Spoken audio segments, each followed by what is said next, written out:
everyone, David here from Beyond the Kingdoms, and it's time for another Travel Tip Tuesday video. With the opening of Galaxy's Edge at Hollywood Studios just a couple of weeks away, I thought it best to relook at Fastpass strategies at this park, because there have been some huge changes when it comes to the different tier levels. And I actually think that Hollywood Studios has become the most difficult park to create a strategy for. But don't worry, that's why I'm here, to give you guys a few suggestions as you start planning the next couple of months at this park. So let's not waste any more time and jump right in.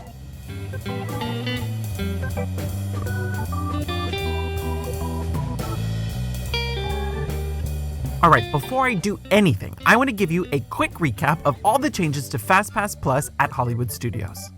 In a nutshell, almost all of the physical rides are in the Tier 1 category, and the shows are in Tier 2, with one exception, Star Tours. That means when making your initial 3 Fastpass choices, you can only pick one attraction between Slinky Dog Dash, Alien Swirling Saucers, Toy Story Mania, Rock and Roller Coaster, and Tower of Terror. I don't know about you, but I think that is an incredibly hard decision to make.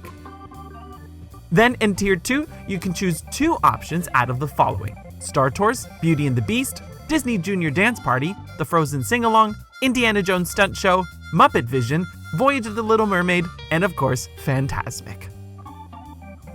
And just to be crystal clear, for the first initial months of opening, neither of the attractions inside Galaxy's Edge will offer Fastpass Plus. They will only offer the standby line. But I am pretty darn sure that after Rise of the Resistance opens on December 5th and has been operating for at least a couple of months, this will all change again. In fact, my theory is that when Mickey's Runaway Railway opens in 2020, Tier 1 will probably only be that new ride and the 2 Star Wars attractions. And everything else will bump down to Tier 2, but that's just speculation on my part. But let's now look at some Fastpass strategies based on your travel group. I want to first focus on the groups traveling with the little toddlers who are under all of the height restrictions. So this could work well for a couple and their new baby, or even grandparents spending the day with the little ones. Now I will admit that this may not be the best park for this demographic, but I don't like to leave anyone out, so here goes. If you're focusing on the rides that the little ones can get on, your Tier 1 choice is simple. Book Toy Story Mania. It's the only attraction in Tier 1 that doesn't have a height restriction. Some guests forget that Swirling Saucers has a height limit and that everyone must be at least 32 inches to ride. But even if your little one meets that requirement, stick to Toy Story Mania. It will almost always have a longer line. Your remaining 2 Fastpass choices are also pretty darn simple. Honestly, I would just book 2 shows that you and your family really enjoyed the most. In reality, booking a Fastpass at a show is not a huge advantage, but it does allow you to stick to a schedule, which I personally like. However, if I were to tell you the shows that are the most popular and the best choices for Fastpass, it would be between Beauty and the Beast, Indiana Jones, and Fantasmic. I used to say Frozen, but the sing-along has a lot of performances throughout the day, so I've officially changed my mind on that. Indiana Jones and Beauty and the Beast usually only have 5 shows a day, so it can fill up a little more quickly. Toddlers will especially love the Disney Junior Dance Party, but I find using Fastpass here useless. It's very easy to see this show standby. And to be honest, if you really want to keep things streamlined, I would leave Fantasmic as your 4th Fastpass choice or do a dining package. If you watch my Sunset Boulevard video, you know what I consider to be the best dining package option.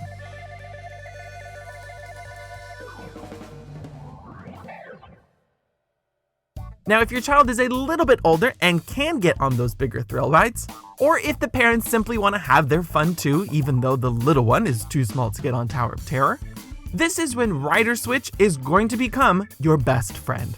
And using Fastpass Plus with it is the best way to go. Now, I've had a lot of questions on this, and many viewers have pointed out conflicting information online about this. But I still stand by my suggestion to split Fastpass Plus reservations between the group and use Rider's Switch Pass. That way everyone can get on multiple attractions without waiting. I know that some of you have found online forums and even the Disney Parks Mom panel stating that to get a Rider's Switch Pass at an attraction that you have a Fastpass for, everyone in the group must have a Fastpass Plus reservation. I continue to find that in practice inside the park, this is inaccurate. I still to this day will do things like booking a Fastpass for myself on Star Tours and someone else in my group on Slinky Dog Dash. And since my niece is too small to ride both, we get a rider's switch pass at each attraction and everyone gets to bypass the standby line. If you don't trust me, that's completely fine, but clearly Disney has been very inconsistent on how they communicate this online versus in person inside the park. So you can take from that what you want. Therefore, for a group traveling with a group of kids of different heights where at least one is too small to ride the thrill rides, I would split my Tier 1 Fastpass choice with Slinky Dog Dash and Rockin' Roller Coaster. Alternatively, you can split the group up and book half Slinky and half Tower of Terror, and use the single rider line at Rockin' Roller Coaster. But some of you may not want to split the group up like that. Of the three, Tower of Terror is certainly the most entertaining queue to do standby in, which is why I stick to that splitting of Slinky and Rockin' Roller Coaster. Now, in terms of your Tier 2, you have some options. You could book Star Tours if you're a big Star Wars fan. Usually, I don't recommend this because the standby line here moves pretty quickly. However, I have a sneaking suspicion that the standby line will increase here because of Star Wars fans coming to the park and wanting to do as much as possible. So it's really up to you on how important this ride is, but I think this will become a wiser choice for the time being. For your third and final Fastpass choice, you can again book your favorite show. Beauty and the Beast, Indy, and Fantasmic being the best options of them all. Now, if you are uneasy about splitting the group up with different Fastpasses and doing that whole rider switch thing, then consider my next strategy, focusing on groups with teens and thrill seekers. This is for those of you who are not traveling with little ones under any of the height restrictions, and you want the biggest thrills at Hollywood Studios. For me, that choice between Slinky, Rockin' Roller Coaster, and Tower of Terror is very, very difficult. But I feel very confident that Slinky Dog Dash will be your best choice for three main reasons. First of all, like I said before, Rockin' Roller Coaster has a single rider line. You'll still wait a good 30 minutes here, but it will definitely beat the normal standby line. I know that Tower of Terror has seen some really bad wait times lately because it's been running at half capacity. But this is to carry out some maintenance in anticipation of bigger crowds. So hopefully, Disney will have the whole attraction up and running in time for Galaxy's Edge. Secondly, I think Slinky Dog is a good choice because it is outside.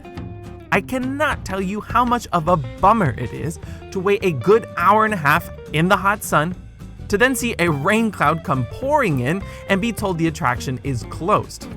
Yes, cast members may give you a Fastpass to come back later, but it's still a very big waste of time. And finally, Slinky Dog Dash proves to be the most sought after Fastpass inside this park still. Even if you look at booking a Fastpass on the same day Galaxy's Edge officially opens, you can still get a reservation for Aerosmith and Tower of Terror, and we are definitely past that 30-day mark.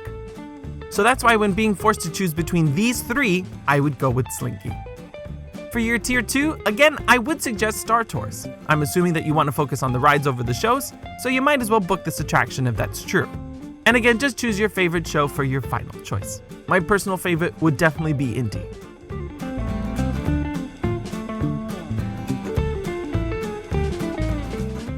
So there you have it, folks, my current Fastpass Plus recommendations and strategies for Disney's Hollywood Studios, specifically in these first few months of Galaxy's Edge being open. Like I said, this will probably change a lot in 2020 when Runaway Railway opens and Galaxy's Edge starts using Fastpass. This is going to be a very difficult park to master for the rest of this year. If you're not a Star Wars fan, it may not be a bad idea to avoid the park altogether, just until the dust settles a bit. But I certainly am a huge fan of the franchise, so you know where I'll be for the next few months. If my opinions change on this after the land opens, I will either completely redo this video or add some more tips to my Galaxy's Edge videos. But again, since we are into that 30-day and well past that 60-day window of when the new land opens, I wanted to share my thoughts for those of you planning to visit in the fall. I really hope this helps guide you into some good decisions. But that is certainly all the time I have for today. Like always, thank you so much for watching, and remember, if you can dream it, You can do it.